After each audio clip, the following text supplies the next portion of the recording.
तो आइए शुरू करते हैं उपन्यास गोदान खंड 5। उधर गोबर खाना खाकर अहिराने में पहुंचा। आज झुनिया से उसकी बहुत सी बातें हुई थी। जब वह गाय लेकर चला था तो झुनिया आधे रास्ते तक उसके साथ आई थी। गोबर अकेला गाय को कैसे ले जाता? अपरिचित व्यक्ति के साथ जाने में उसे आपत्ति होना स्वाभाविक था। कुछ दूर चलने के बाद झुनिया ने गोबर को मर्म भरी आंखों से देखकर कहा, अब तुम काहे को यहाँ कभी आओगे? एक दिन पहले तक गोबर कुमार था। गांव में जितनी युवतियां थीं वह या तो उसकी बहनें थीं या भाभियां। बहनों से तो कोई भी छेड़छाड़ हो ही क्या सकती थी। भाभियां अलबत्ता कभी कभी उससे ठिठोली किया करती थीं, लेकिन वह केवल सरल विनोद होता था। उनकी दृष्टि में अभी उसके यौवन में केवल फूल लगे थे। जब तक फल न लग जाएं, उस पर ढेले फेंकना व्यर्थ की बात थी। और किसी ओर से प्रोत्साहन न पाकर उसका कौमार्य उसके गले से चिपटा हुआ था। झुनिया का वंचित मन, जिसे भाभियों के व्यंग और हास विलास ने और भी लोलुप बना दिया था, उसके कौमार ही पर ललचा उठा। और उस कुमार में भी पत्ता खड़कते ही किसी सोए हुए शिकारी जानवर की तरह यौवन जाग उठा। गोबर ने आवरणहीन रसिकता के साथ कहा, अगर भिक्षुक को भीख मिलने की आशा हो तो वह दिन भर और रात भर दाता के द्वार पर खड़ा रहे। झुनिया ने कटाक्ष करके कहा, तो यह कहो कि तुम भी मतलब के यार हो। गोबर की धमनियों का रक्त प्रबल हो उठा। बोला, भूखा आदमी अगर हाथ फैलाए तो उसे क्षमा कर देना चाहिए। झुनिया और गहरे पानी में उतरी। भिक्षुक जब तक 10 द्वारे न जाए उसका पेट कैसे भरेगा? मैं ऐसे भिक्षुकों को मुंह नहीं लगाती। ऐसे तो गली गली मिलते हैं। फिर भिक्षुक देता क्या है? आशीष। आशीषों से तो किसी का पेट नहीं भरता। मंदबुद्धि गोबर झुनिया का आशय न समझ सका। झुनिया छोटी सी थी, तभी से ग्राहकों के घर दूध लेकर जाया करती थी। ससुराल में उसे ग्राहकों के घर दूध पहुंचाना पड़ता था। आज भी दही बेचने का भार उसी पर था। उसे तरह तरह के मनुष्यों से साबिका पड़ चुका था। 2-4 रुपए उसके हाथ लग जाते थे। घड़ी भर के लिए मनोरंजन भी हो जाता था। मगर यह आनंद जैसे मंगनी की चीज हो, जिसमें टिकाव न था, समर्पण न था, अधिकार न था। वह ऐसा प्रेम चाहती थी जिसके लिए वह जिए और मरे, जिस पर वह अपने को समर्पित कर दे। वह केवल जुगनू की चमक नहीं, दीपक का स्थायी प्रकाश चाहती थी। वह एक गृहस्थ की बालिका थी, जिसके गृहिणीत्व को रसिकों की लगावटबाजियों ने कुचल नहीं पाया था। गोबर ने कामना से उद्युक्त मुख से कहा, भिक्षु को एक ही द्वार पर भरपेट मिल जाए तो क्यों द्वार द्वार घूमे? झुनिया ने सदैव भाव से उसकी ओर ताका। कितना भोला है, कुछ समझता ही नहीं। भिक्षु को एक द्वार पर भरपेट कहाँ मिलता है? उसे तो चुटकी ही मिलेगी। सरबस तो तभी पाओगे जब अपना सरबस दोगे। मेरे पास क्या है झुनिया? तुम्हारे पास कुछ नहीं है। मैं तो समझती हूँ मेरे लिए तुम्हारे पास जो कुछ है वह बड़े बड़े लखपतियों के पास नहीं है। तुम मुझसे भीख ना मांगकर मुझे मोल ले सकते हो। गोबर उसे चकित नेत्रों से देखने लगा। झुनिया ने फिर कहा, और जानते हो दाम क्या देना होगा? मेरा होकर रहना पड़ेगा। फिर किसी के सामने हाथ फैलाए देखूंगी तो घर से निकाल दूंगी। गोबर को जैसे अंधेरे में टटोलते हुए इच्छित वस्तु मिल गई। एक विचित्र भय मिश्रित आनंद से उसका रोम रोम पुलकित हो उठा। लेकिन यह कैसे होगा? झुनिया को रख ले तो रखेली को लेकर घर में कैसे रहेगा? बिरादरी का झंझट जो है सारा गांव कांव कांव करने लगेगा। सभी दुश्मन हो जाएंगे। अम्मा तो इसे घर में घुसने भी न देगी। लेकिन जब स्त्री होकर यह नहीं डरती तो पुरुष होकर वह क्यों डरे? बहुत होगा लोग उसे अलग कर देंगे। वह अलग ही रहेगा। झुनिया जैसी औरत गांव में दूसरी कौन है? कितनी समझदारी की बातें करती है। क्या जानती नहीं कि मैं उसके जोग नहीं हूँ? फिर भी मुझसे प्रेम करती है। मेरी होने को राजी है। गांव वाले निकाल देंगे तो क्या संसार में दूसरा गांव ही नहीं है? और गांव क्यों छोड़े? माता दीन ने चमारिन बैठा ली तो किसी ने क्या कर लिया? दाता दीन दांत कटकटा कर रह गए। माता दीन ने इतना जरूर किया कि अपना धर्म बचा लिया, और अब तो अलग भोजन नहीं पकाते। दाता दीन और वह साथ बैठकर खाते हैं। झिंगुरी सी ने बामनी रख ली, उनका किसी ने क्या कर लिया? उनका जितना आदर मान तब था उतना ही आज भी है, बल्कि और बढ़ गया है। पहले नौकरी खोजते फिरते थे, अब उसके रुपए से महाजन बन बैठे। ठकुराई का रोब तो था ही, महाजनी का रोब भी जम गया। मगर फिर ख्याल आया, कहीं झुनिया दिल लगी तो नहीं कर रही है। पहले इसकी ओर से निश्चिंत हो जाना आवश्यक था। उसने पूछा, मन से कहती हो झुना कि खाली लालच दे रही हो? मैं तो तुम्हारा हो चुका, लेकिन तुम भी हो जाओगी? तुम मेरे हो चुके कैसे जानूं? तुम जान भी चाहो तो दे दूं। जान देने का अर्थ भी समझते हो? तुम समझा दो ना। जान देने का अर्थ है साथ रहकर निबाह करना, एक बार हाथ पकड़कर उम्र भर निबाह करते रहना, चाहे दुनिया कुछ कहे, चाहे माँ बाप, भाई बंद, घर द्वार, सब कुछ छोड़ना पड़े। मुंह से जान देने वालों बहुतों को देख चुकी हूँ। भौरों की भांति फूल का रस लेकर उड़ जाते हैं, तुम भी वैसे ही न उड़ जाओगे? बर के एक हाथ में गाय की पगहिया थी, दूसरे हाथ से उसने झुनिया का हाथ पकड़ लिया, जैसे बिजली के तार पर हाथ गया हो।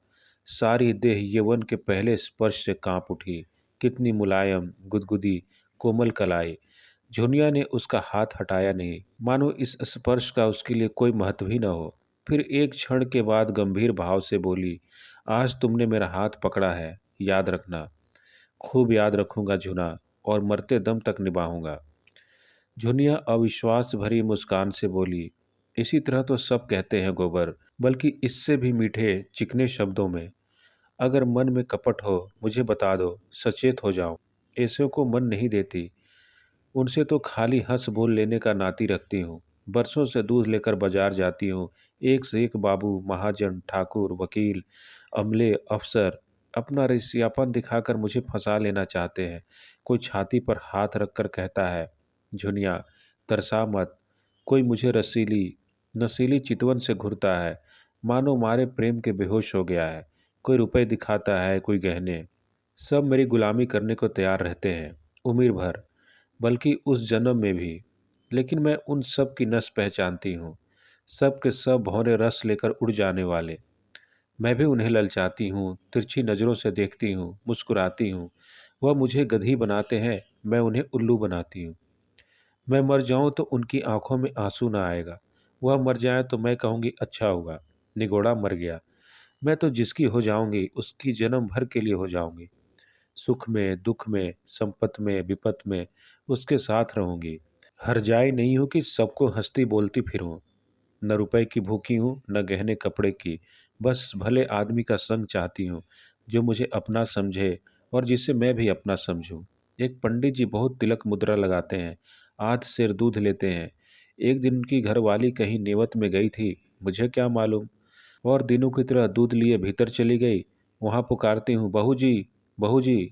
कोई बोलता ही नहीं। इतने में देखती हूँ तो पंडित जी बाहर के किवाड़ बंद किए चले जा रहे हैं। मैं समझ गई इसकी नीयत खराब है। मैंने डांट कर पूछा, तुमने किवाड़ क्यों बंद कर लिए? क्या बहू जी कहीं गई हैं? घर में सन्नाटा क्यों है? उसने कहा, वह एक नेवते में गई है, और मेरी ओर पग दो पग बढ़ाया। मैंने कहा, तुम्हें दूध लेना हो तो लो, नहीं तो मैं जाती हूँ। बोला, आज तो तुम यहाँ से न जाने पाओगी झुनी रानी। रोज रोज कलेजे पर छुरी चलाकर भाग जाती हो, आज मेरे हाथ से न बचोगी। तुमसे सच कहती हूँ। गोबर, मेरे रोए खड़े हो गए। गोबर आवेश में बोला, मैं बच्चा को देख पाऊँ तो खोद कर जमीन में गाड़ दूँ, खून चूस लूँ। तुम मुझे दिखा तो देना। सुनो तो, ऐसो का मुंह तोड़ने के लिए मैं ही काफ़ी हूँ।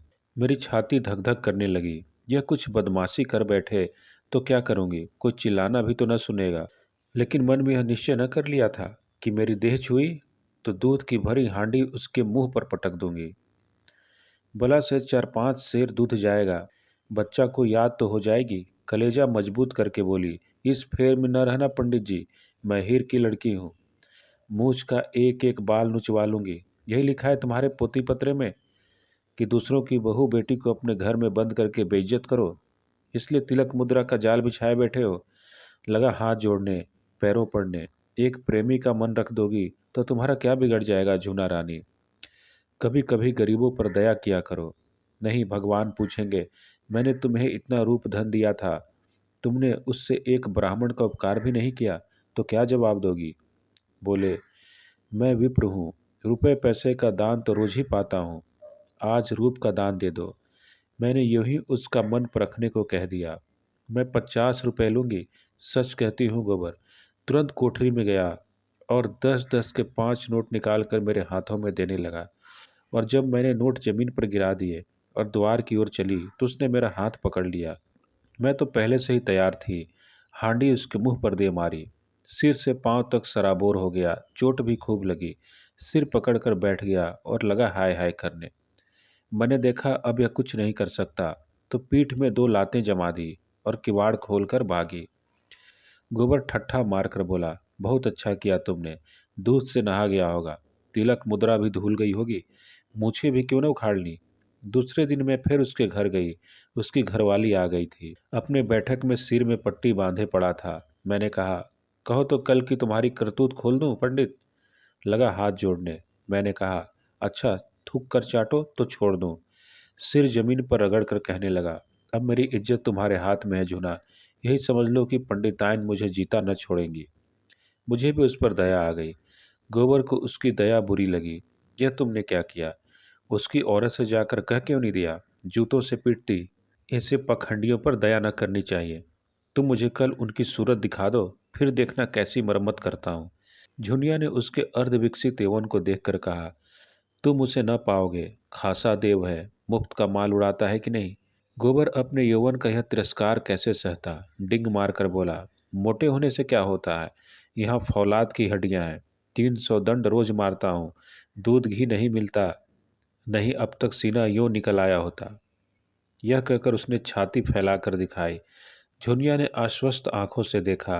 अच्छा, कभी दिखा दूंगी, लेकिन यहाँ तो सभी एक से हैं। तुम किस किस की मरम्मत करोगे? न जाने मर्दों की क्या आदत है कि जहाँ कोई जवान सुंदर औरत देखी और बस लगे घूरने, छाती पीटने। और यह जो बड़े आदमी कहलाते हैं, ये तो नीरे लंपट होते हैं। फिर मैं तो कोई सुंदरी नहीं हूँ। गोबर ने आपत्ति की, तुम्हें देखकर तो यही जी चाहता है कि कलेजे में बिठा ले। झुनिया ने उसकी पीठ में हल्का सा घूंसा जमाया। लगे औरों की तरह तुम भी चापलूसी करने। मैं जैसी कुछ हूँ वह मैं जानती हूँ, मगर इन लोगों को तो जवान मिल जाए घड़ी भर मन बहलाने को, और क्या चाहिए। गुण तो आदमी उसमें देखता है जिसमें साथ जन्म भर निवाह करना हो। सुनती भी हो और देखती भी हूँ, सुनती भी हूँ और देखती भी हूँ। आजकल बड़े घरों की विचित्र लीला है।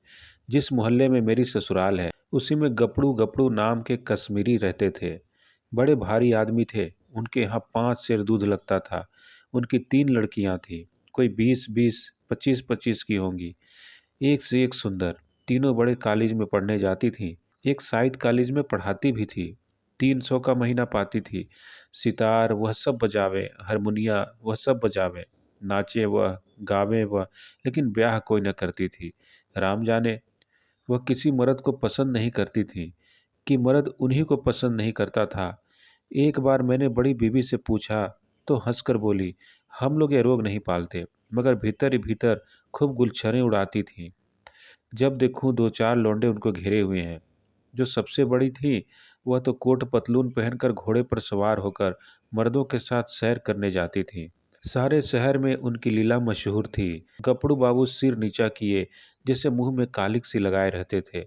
लड़कियों को डांटते थे, समझाते थे, पर सब की सब खुल्लम खुल्ला कहती थीं, तुमको हमारे बीच में बोलने का कुछ मजाल नहीं है।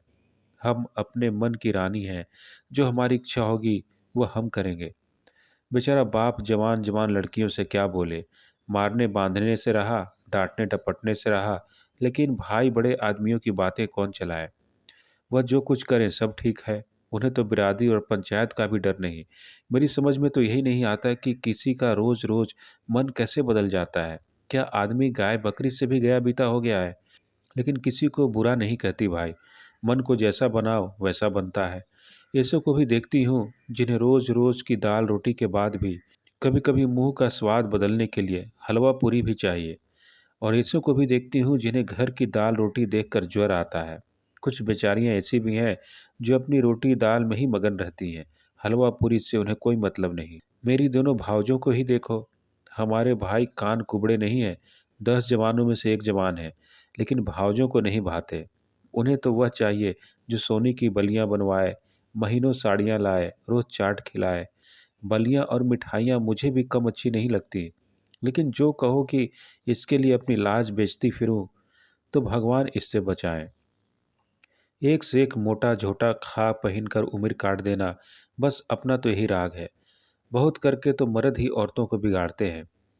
जब मर्द इधर उधर ताक झांक करेगा तो औरत भी आंख लड़ाएगी। मर्द दूसरी औरतों के पीछे दौड़ेगा तो औरत भी जरूर मर्दों के पीछे दौड़ेगी। मर्द का हरजाईपन औरत को भी उतना ही बुरा लगता है जितना औरत का मर्द को। यही समझ लो, मैंने तो अपने आदमी से साफ साफ कह दिया था, अगर तुम इधर उधर लपके तो मेरी भी जो इच्छा होगी वह करूंगी। यह चाहो तो तुम अपने मन की बात करो और औरत को मार के डर से अपने काबू में रखो, तो यह ना होगा। तुम खुले खजाने करते हो, वह छिपकर करेगी। तुम उसे जलाकर सुखी नहीं रह सकते। गोबर के लिए ये एक नई दुनिया की बातें थी। तन्मय होकर सुन रहा था। कभी कभी तो आप ही आप उसके पांव रुक जाते, फिर सचेत होकर चलने लगता। झुनिया ने पहले अपने रूप से मोहित किया था, आज उसने अपने ज्ञान और अनुभव से भरी बातों और अपने सतीत्व के बखान से मुक्त कर लिया। ऐसी रूप गुण ज्ञान की आगरी उसे मिल जाए तो धन्य भाग। फिर वह क्यों पंचायत और बिरादरी से डरे। झुनिया ने जब देख लिया कि उसका गहरा रंग जम गया, तो छाती पर हाथ रखकर जीभ दांत से काटते हुए बोली, अरे यह तो तुम्हारा गांव आ गया। तुम भी बड़े मुरहे हो। मुझसे कहा भी नहीं कि लौट जाओ। यह कहकर वह लौट पड़ी। गोबर ने आग्रह करके कहा, एक क्षण के लिए मेरे घर क्यों नहीं चलती। अम्मा भी देख तो लें। झुनिया ने लज्जा से आंखें चुरा कर कहा, तुम्हारे घर यूं ना जाऊंगी। मुझे तो यही अचरज होता है कि मैं इतनी दूर कैसे आ गई। अच्छा बताओ, अब कब आओगे। रात को मेरे द्वार पर अच्छी संगत होगी, चले आना। मैं अपने पिछवाड़े मिलूंगी, और जो न मिली तो लौट जाना। तो फिर मैं ना आऊँगा। आना पड़ेगा। नहीं, कह देती हूँ। तुम भी वचन दो कि मिलोगी। मैं वचन नहीं देती तो मैं भी नहीं आता, मेरी बला से। झुनिया अंगूठा दिखाकर चल दी। प्रथम मिलन में ही दोनों एक दूसरे पर अपना अपना अधिकार जमा चुके थे। झुनिया जानती थी वह आएगा, कैसे न आएगा। गोबर जानता था वह मिलेगी, कैसे न मिलेगी। गोबर जब अकेला गाय को हाँकता हुआ चला तो ऐसा लगता था मानो स्वर्ग से गिर पड़ा है। उपन्यास गोदान का आगे का भाग, खंड 6 में।